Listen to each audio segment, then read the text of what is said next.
hampir 100.000, tepatnya 97.000 data itu misterius.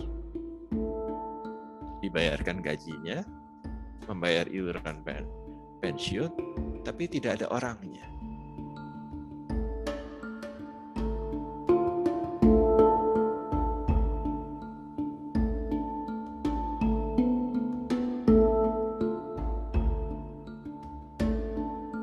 Ini seperti apa puncak dari gunung es problem manajemen kepegawaian kita ya. Bahkan kalau mau ditarik ke hulu, problem kebijakan di penerimaan maupun pembinaan PNS kita, tidak hanya CPNS gitu ya. Jadi ada ranah Kementerian PAN terkait dengan regulasi terkait kebijakan, ada ranah BKN terkait dengan administrasi kepegawaian, ada ranah PPK terkait dengan pembinaan kepegawaiannya. Dan terkadang masalahnya terutama di level yang terakhir ini, di level kepala daerahnya ya, baik bupati, wali kota maupun gubernur. Dan kemudian di unsur BKN sendiri juga sisi administrasi dan manajemen kepegawaian juga perlu dibenahi.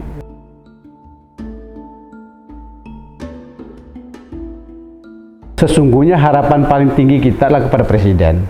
Ya, Presiden adalah pembina pegawai kita, PPK kita secara nasional itu adanya di Presiden gitu ya. Dan sejauh ini saya sendiri ya, paling tidak saya sendiri belum mendengar respon atau pernyataan Presiden atas masalah ini.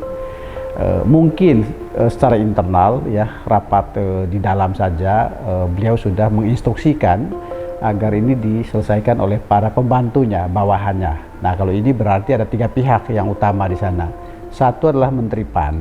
Menteri PAN kita harapkan ya, apapun instruksi Presiden kita harapkan agar dari sisi kebijakan, hulu kebijakan itu sudah memang meletakkan ini secara jelas ya, soal rekrutmen kita ya, rekrutmen sampai pada pembinaan, sampai pada pemutakhiran data dan sebagainya.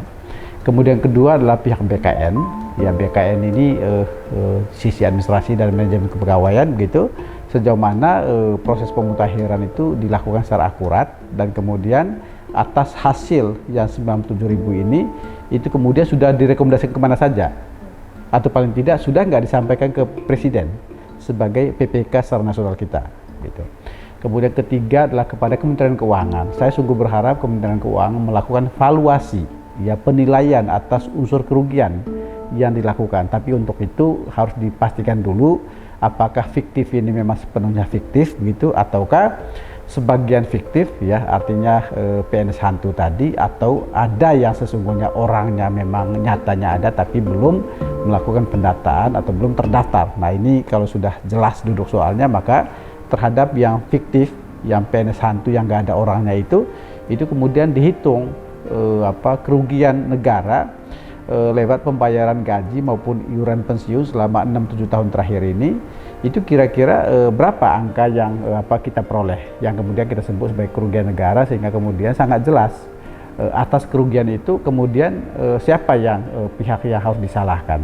Dan kemudian terakhir latar PPK ya, PPK penjabat pembina kepegawaian baik di pusat maupun di daerah, para kepala daerah ini harus sungguh menyadari bahwa isu soal PNS ini atau isu soal ASN kita secara umum ya, baik PNS maupun P3K, itu isu yang tidak bisa terus-menerus dipolitisir oleh mereka, tidak bisa terus-menerus didagangkan oleh mereka lewat jual beli jabatan, jual beli formasi dan sebagainya. Termasuk jangan-jangan juga dalam hal PNS fiktif ini juga bagian unsur politis juga. Jadi kita berharap para politisi yang menduduki posisi sebagai kepala daerah ini harus benar-benar melihat masalah ini dalam kacamata yang profesional gitu. Jadi jangan pernah mempolitisasi PNS kita atas nama apapun gitu. Saya kira itu.